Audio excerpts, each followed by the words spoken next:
D.B. Cooper. D.B. Cooper. D.B. D.B. Cooper. D.B. Cooper. Who is D.B. Cooper? D.B. Cooper.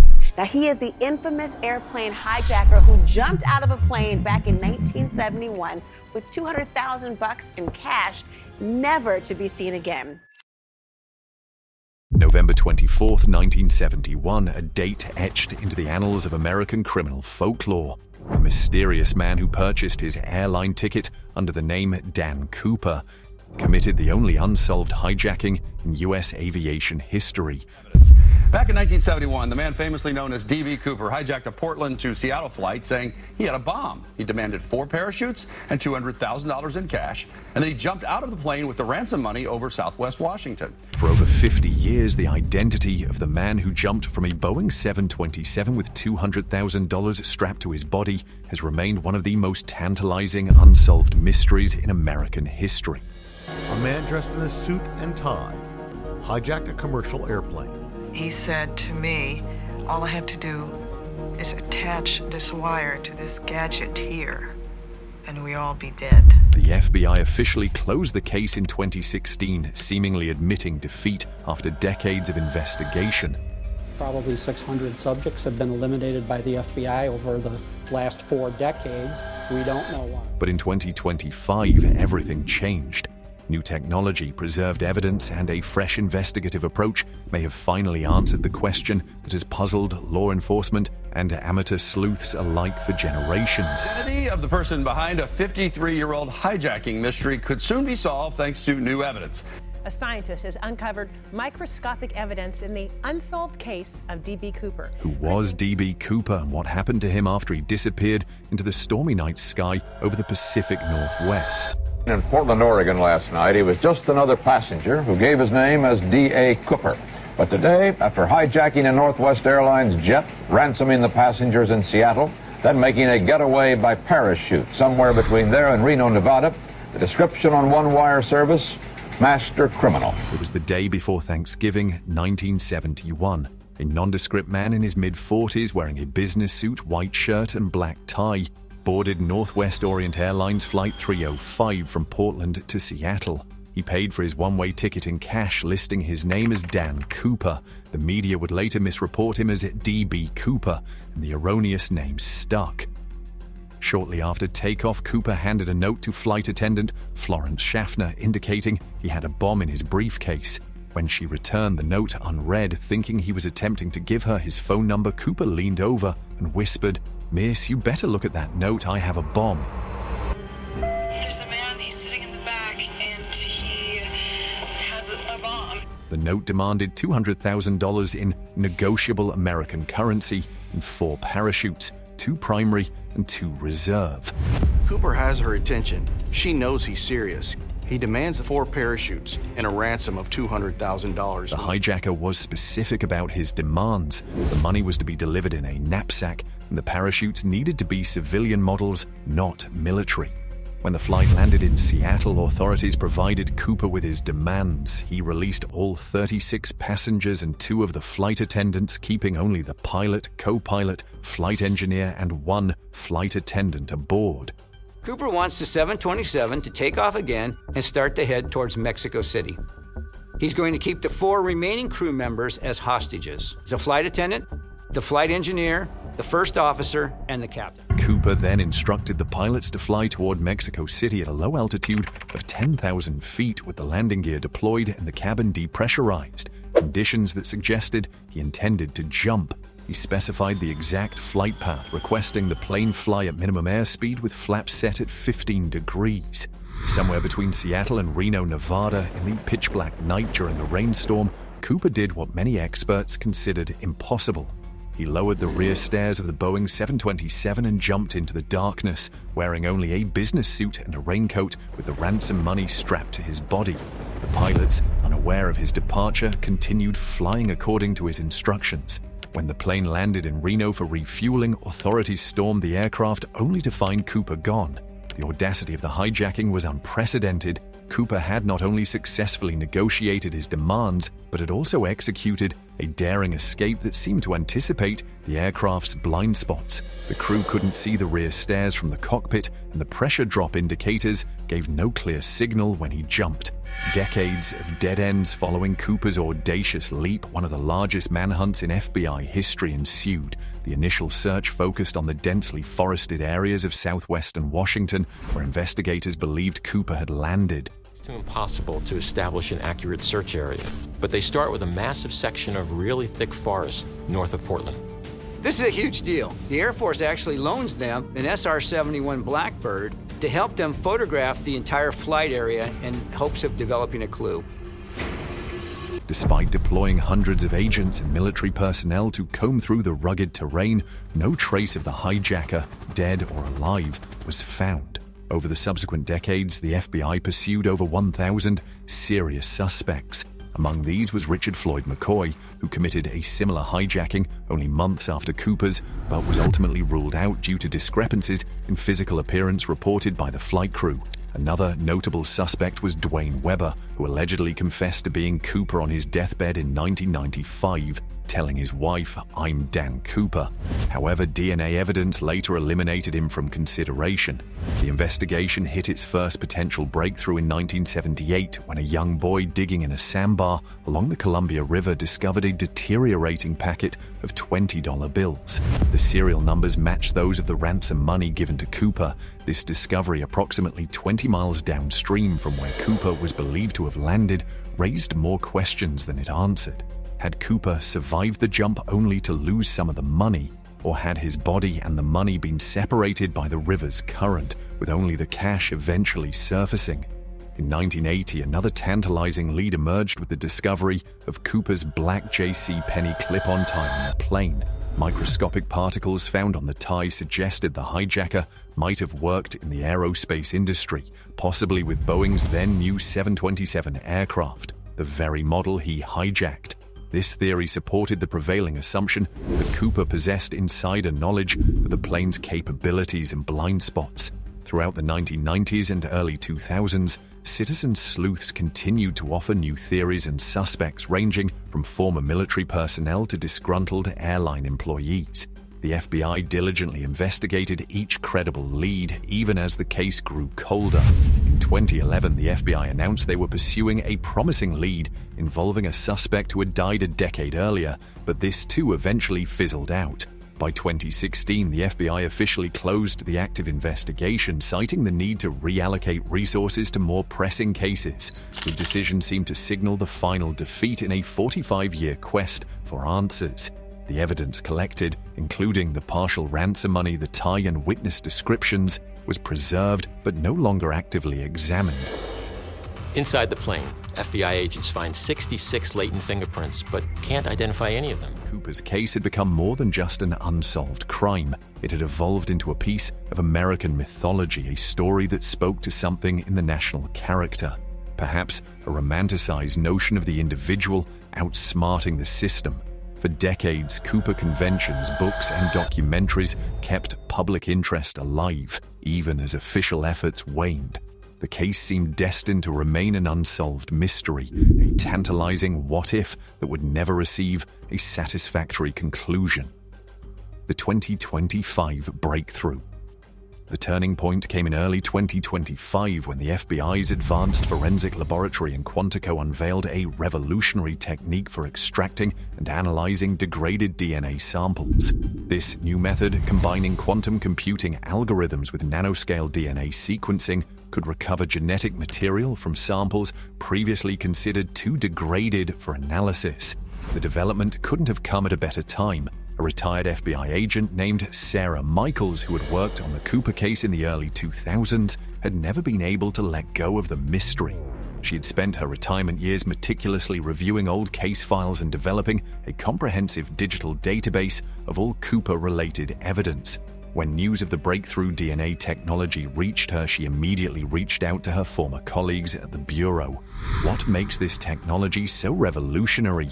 explained Dr. Alan Park, head of the FBI's Forensic Science Research Team, "is its ability to reconstruct damaged DNA sequences by analyzing fragments and predicting the missing components with unprecedented accuracy. It's like having 1 million forensic scientists working simultaneously to solve a single puzzle." The first item re-examined was Cooper's black clip-on tie, which had been preserved in the FBI's evidence locker for over 5 decades. Previous DNA testing had yielded inconclusive results, but the new technique was able to isolate multiple DNA samples from the tie's fabric. Most surprisingly, one of these samples didn't match the plane's crew or the passengers who had been interviewed, suggesting it likely belonged to Cooper himself. Simultaneously, the FBI employed another cutting-edge technology, hyperspecific particulate analysis. This allowed scientists to examine the microscopic particles found on the tie with extraordinary detail. The results confirmed earlier suspicions about Cooper's background but added crucial specificity. The particles weren't just consistent with someone who worked in aerospace, they contained unique chemical signatures tied to a specific military contractor that had worked on early Boeing 727 models in the late 1960s.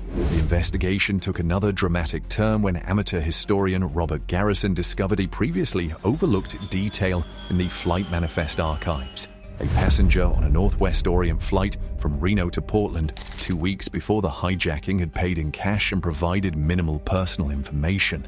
What caught Garrison's attention was a notation from a flight attendant describing the passenger as unusually interested in the rear staircase mechanism, asking technical questions that suggested more than casual curiosity.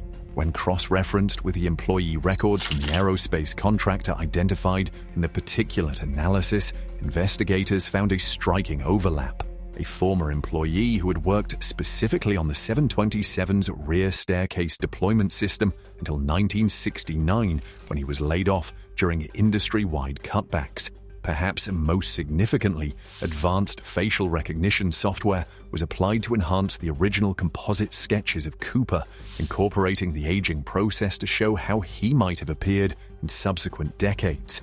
When these enhanced images were run through expanded databases that included military personnel records and employee photos from the identified contractor, several potential matches emerged. The confluence of these separate investigative threads, the DNA breakthrough, the particulate analysis, the flight manifest discovery, and the facial recognition matches, created what FBI Director Carolyn Harrison called an investigative perfect storm. After decades of dead ends, investigators finally had a coherent narrative with technological evidence to support it. By spring 2025, the FBI had officially reopened the D.B. Cooper case, assembling a specialized task force combining veteran investigators with experts in the new forensic technologies. The announcement sent shockwaves through both law enforcement communities and the subculture of Cooper enthusiasts who had kept the mystery alive for decades. DNA evidence finally speaks. The breakthrough in DNA analysis represented more than just a technological triumph. It was the key that unlocked the entire Cooper case. For decades, investigators had preserved the limited physical evidence with painstaking care, hoping that someday science would advance enough to extract meaningful information. That day had finally arrived. The quantum-enhanced DNA extraction process applied to Cooper's tie yielded not just one, but multiple DNA profiles. After eliminating profiles matching known flight crew members, FBI analysts were left with 3 distinct genetic signatures. One profile was particularly promising. Enough genetic material was present to build a nearly complete DNA profile that experts believed belonged to Cooper himself. Traditional DNA analysis requires relatively pristine samples, explained Dr. Sanjay Gupta of the FBI's Forensic Science Unit. But our new technique can work with just fragments of genetic material. Even after decades of degradation, it's like reconstructing a shredded document when you only have 10% of the pieces. With this reconstructed profile, investigators took an unprecedented step. They submitted the results to several commercial genealogical databases similar to the technique that had revolutionized cold case investigations in the late 2010s and early 2020s. Within weeks, they had identified several distant relatives of the DNA profile's owner. Working backward through family trees, forensic genealogists constructed a complex network of relationships that pointed towards several potential candidates. 3 of these candidates were deceased, but their DNA was retrievable from medical records or personal effects. 2 were eliminated through direct comparison, leaving one primary candidate whose profile showed remarkable alignment with the DNA from the time. Simultaneously, scientists made another breakthrough with the limited banknotes recovered in 1978. Advanced optical and chemical analysis revealed microscopic traces of human cells trapped between the fibers of the deteriorating bills. Though severely degraded, these cells yielded fragmentary DNA that, when analyzed with the new technology, showed significant markers matching the profile extracted from the tie. This connection was crucial. It established a direct link between the person who wore the tie on the plane and the person who had handled the ransom money. The statistical probability of the match occurring by chance was calculated at less than 1 in 750 million. Perhaps most surprisingly, the DNA analysis revealed something that contradicted one long-held assumption about Cooper. Genetic markers suggested the hijacker had ancestry that was not solely European, as most witnesses had assumed. This detail aligned with one of the FBI's previously discounted suspects who had mixed heritage but could have passed as white in the limited visibility conditions aboard the aircraft. Another significant revelation came from methylation pattern analysis of the recovered DNA, a technique that can estimate a person's age by examining how their DNA changes over time. This analysis suggested that Cooper was younger than the 40 to 45 years estimated by witnesses, possibly as young as his mid-30s. This discrepancy could be explained by the high-stress situation affecting witnesses' perceptions, or by Cooper deliberately altering his appearance to appear older. The DNA evidence also revealed another crucial detail: genetic markers associated with specific medical conditions. One particular marker indicated a predisposition to a rare form of arthritis that typically affects the spine and large joints, a condition that would have made surviving a parachute landing in rugged terrain particularly challenging without medical attention. When the findings were presented to the FBI's Behavioral Analysis Unit, they noted how this medical detail might explain Cooper's desperate act. "We may be looking at someone who knew their physical capabilities were diminishing," observed Dr. Elena Rodriguez, a forensic psychologist with the unit. The hijacking might have been a last-chance effort for financial security before the condition progressed. The Cooper identity question. With the DNA evidence pointing to a specific individual, investigators could finally put a name to the mysterious figure who had jumped into folklore. The prime suspect that emerged was William Bill Gossett, a former military paratrooper who had later worked as a technical advisor for Boeing contractors in the late 1960s. Gossett had died in 2003, potentially taking the truth about his double life to the grave. What made Gossett's case compelling was how perfectly his background aligned with the skills Cooper would have needed. He had extensive parachuting experience from his military service, including night jumps in adverse weather conditions. His work history showed he had specialized knowledge of the Boeing 727's rear staircase system, the very mechanism Cooper had exploited in his escape. Perhaps most tellingly, Gossett had been laid off from his aerospace job approximately 18 months before the hijacking, creating both the motive and the opportunity. Family members interviewed in 2025 provided telling details that they had previously kept private, fearing legal implications. Gossett's son recalled, "There was a period in late 1971 when Dad disappeared for about 2 weeks. When he returned, he claimed he'd been on a fishing trip, but I remember thinking it was strange to go fishing in November in the Pacific Northwest. After that, we suddenly had money for a down payment on a new house." Investigators also uncovered Gossett's military records, which revealed specialized training in halo, high-altitude, low-opening parachute techniques, precisely the skills needed to survive a jump under the conditions Cooper faced. His military file included a psychological assessment noting exceptional calmness under pressure and unusual attention to detailed planning, traits that match the hijacker's methodical approach. Financial records showed a curious pattern. Gossett had been struggling financially after his layoff, with mounting medical bills related to an early diagnosis of ankylosing spondylitis, a form of arthritis affecting the spine, consistent with the genetic markers found in Cooper's DNA. Yet in early 1972, he suddenly paid off several outstanding debts and made a significant down payment on a new home.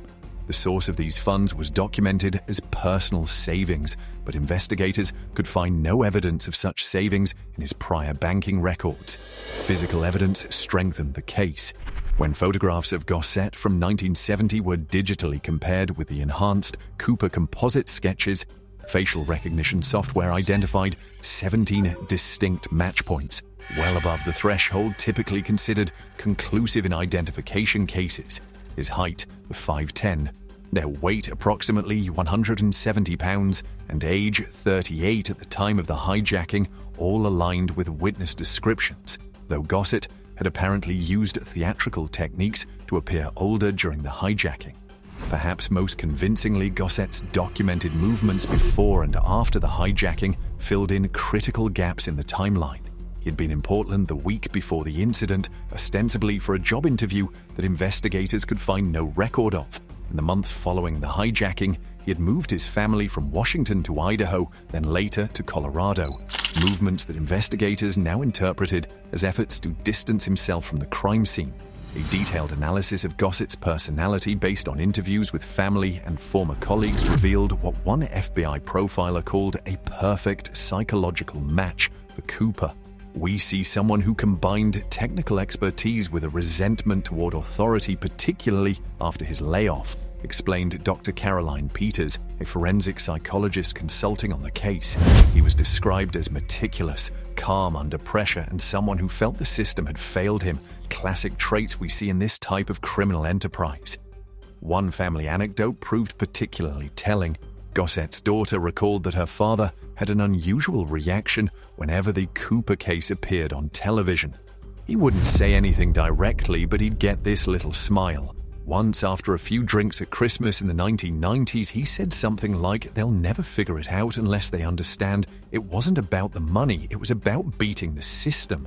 When we asked what he meant, he just changed the subject. The money trail. The discovery of $5,800 in deteriorating $20 bills by young Brian Ingram along the Columbia River in 1978 had long been the only confirmed physical evidence of the ransom money.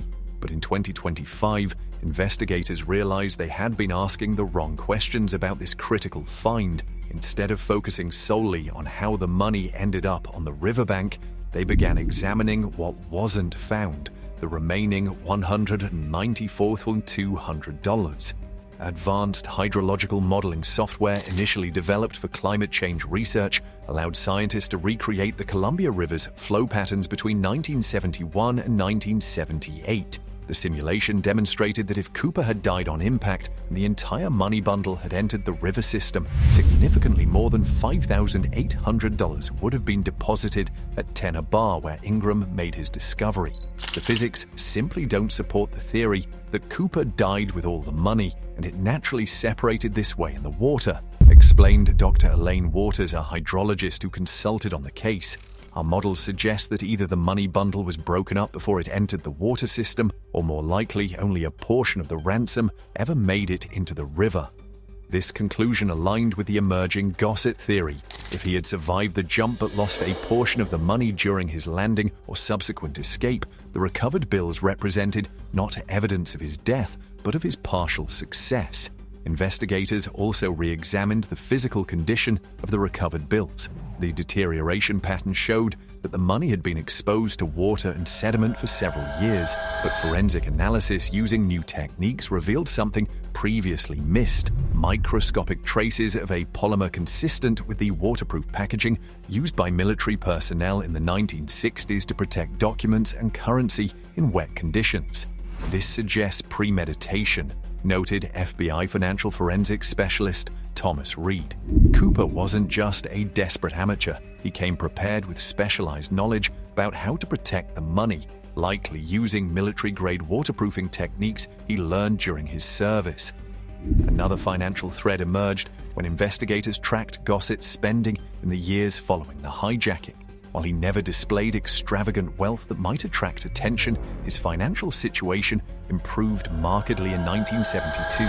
Records showed he made a $1,300 down payment on a new home in April 1972, approximately 4 months after the hijacking. When adjusted for inflation, this represented about 23% of the amount missing from the recovered ransom money. Gosset's spending pattern in subsequent years showed a man carefully using his windfall without drawing attention.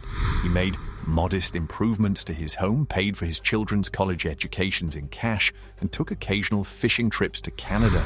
None of these expenditures would have raised red flags individually, but collectively they represented significant spending that exceeded his documented income as a flight instructor and later security consultant. Perhaps most telling was the discovery of a safe deposit box maintained by Gosset from 1972 until his death, the contents of which had been claimed by his family but never disclosed to authorities. When interviewed in 2025, his son reluctantly revealed that the box had contained approximately $28,000 in $20 bills, which the family had quietly spent over the years after his death, unaware of their potential significance.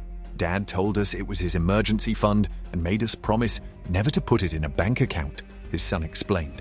We just thought he was old-fashioned about money. It never occurred to us that it might be connected to the Cooper case until investigators started asking specific questions about his finances. Forensic accountants constructed a detailed model of Gosset's known income versus his expenditures from 1972 to 2003. Their analysis revealed a consistent pattern of spending approximately $3,000 to $5,000 more annually than his documented income could support, a discrepancy that over 30 years would account for roughly $120,000 of the missing money. When combined with the down payment, the safe deposit cash, and an estimated amount for the portion recovered at Tina Bar, investigators could now account for approximately $167,000 of the original $200,000 ransom. The remaining $33,000 could reasonably be explained by initial expenses immediately following the hijacking, temporary lodging, transportation away from the landing site, and potential medical treatment for injuries sustained during the jump. The money trail doesn't just tell us where the ransom went, explained FBI Director Harrison at a press briefing. It tells the story of a man who executed a nearly perfect crime and then displayed remarkable discipline in how he used the proceeds, never drawing attention through flashy spending or lifestyle changes that couldn't be explained by his legitimate income. Forensic recreation of the jump. To fully understand Cooper's fate after leaping from the Boeing 727, investigators in 2025 employed cutting-edge atmospheric modeling and parachute dynamics simulation. The FBI partnered with NASA's Advanced Computational Fluid Dynamics team to recreate the exact conditions Cooper would have faced during his descent. Previous analyses were constrained by the technology of their time, explained Dr. Robert Chen, lead scientist on the atmospheric recreation. We now have the ability to model not just general weather patterns, but microclimates and turbulence pockets that would have existed that night, accurate to within 100 meters spatially and 30 seconds temporally. The simulation revealed something startling.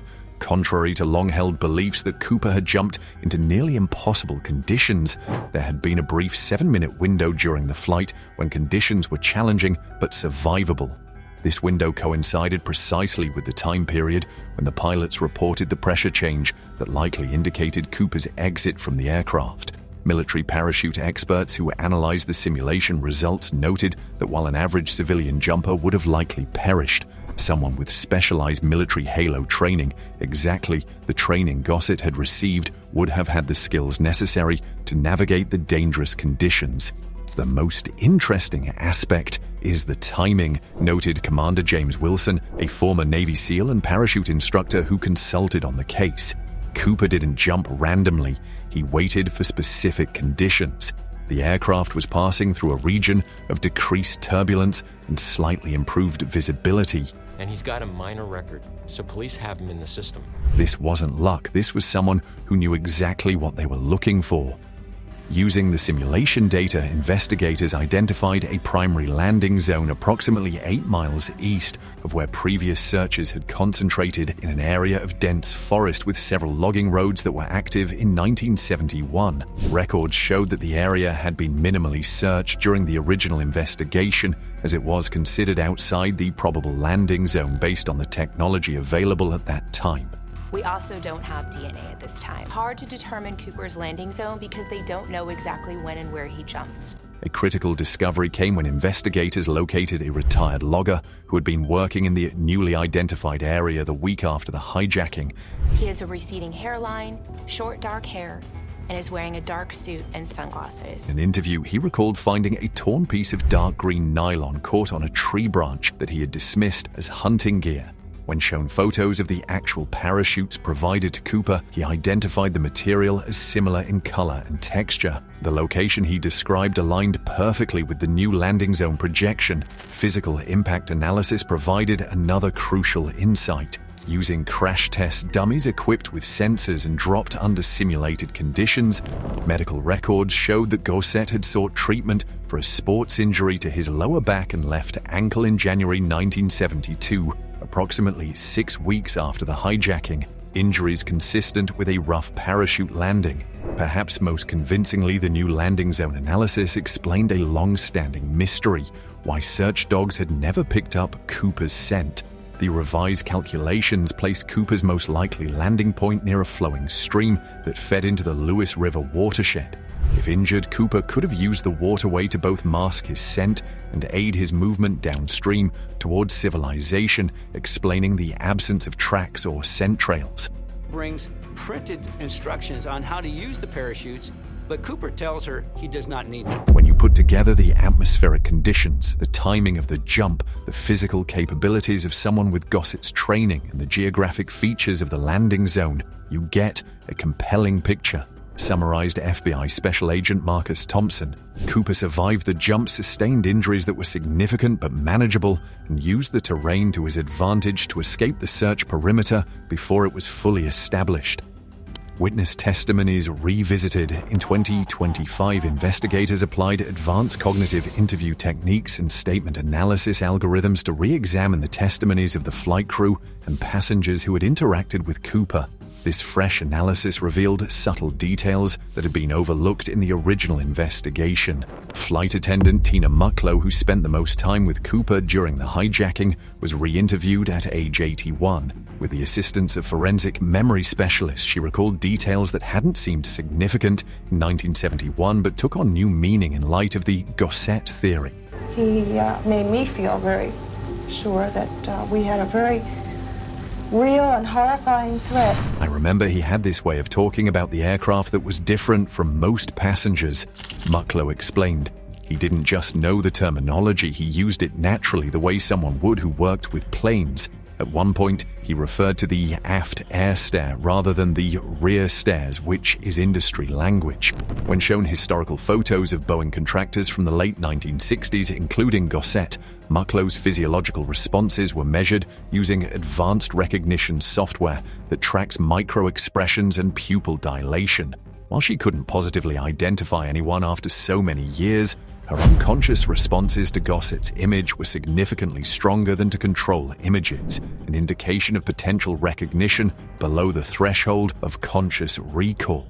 Another crucial re-examination involved William Rataksak, the flight's co-pilot who was interviewed shortly before his death in 2022. Researchers analyzing the recorded interview noted his description of Cooper's specific questions about the aircraft's functioning. He asked about fuel consumption at different altitudes, maximum flying time at lower altitudes, and specific questions about the pressure indicators for the rear stairs, all things someone with general aviation knowledge might ask, but with unusual precision. Perhaps most revealing was the reanalysis of the original FBI interviews with passengers who had been seated near Cooper before he revealed his intentions.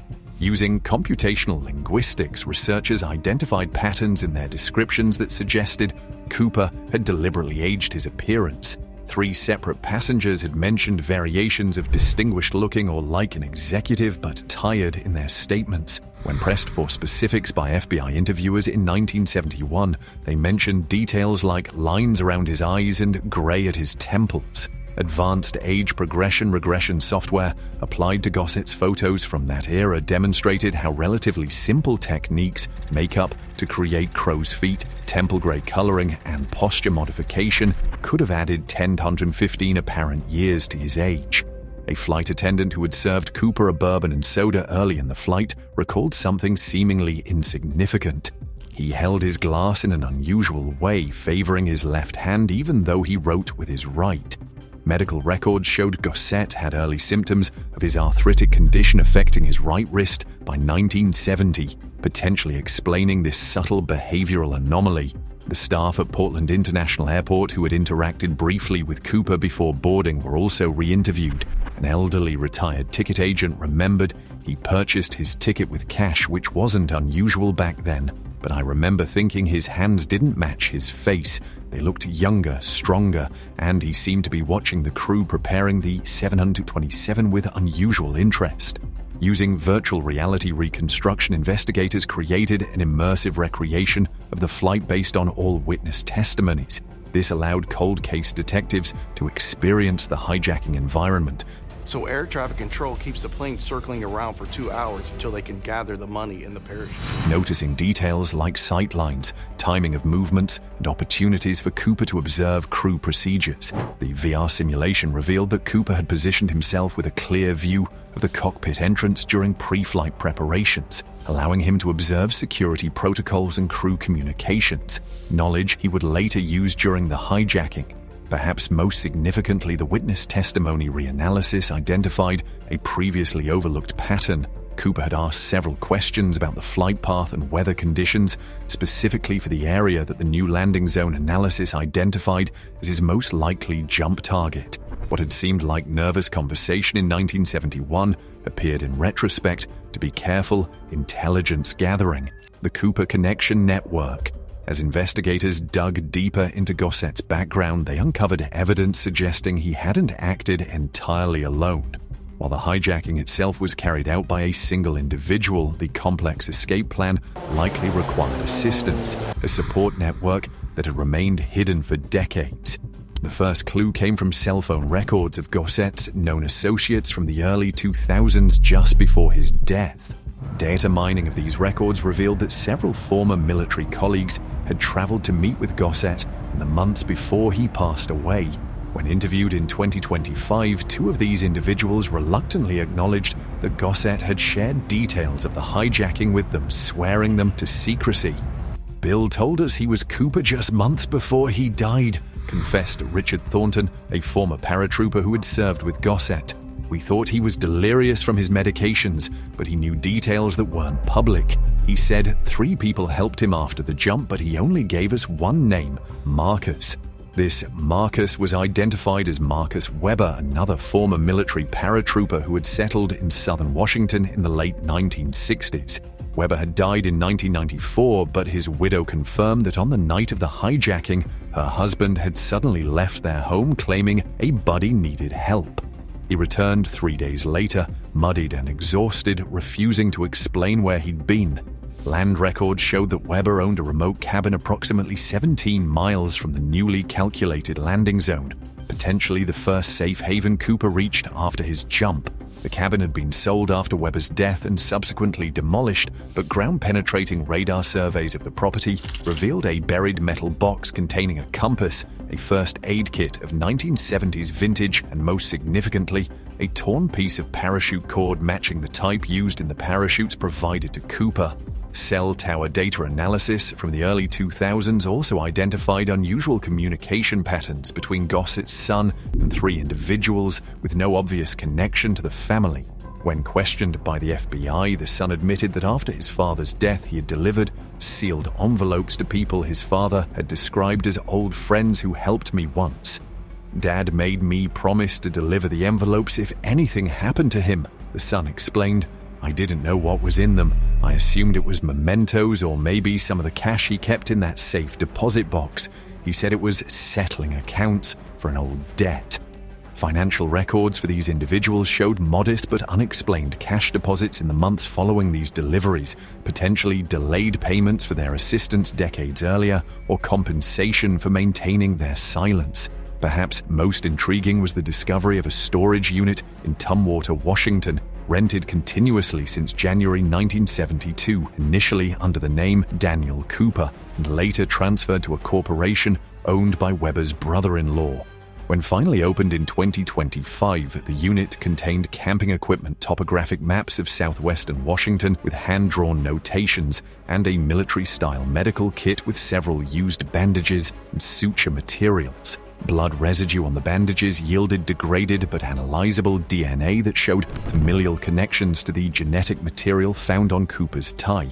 Not an exact match, but close enough to suggest a relative had assisted with medical treatment after the jump. Investigators also uncovered evidence that immediately after the hijacking, a small private aircraft had filed an unusual flight plan from a regional airfield near the landing zone toward eastern Oregon.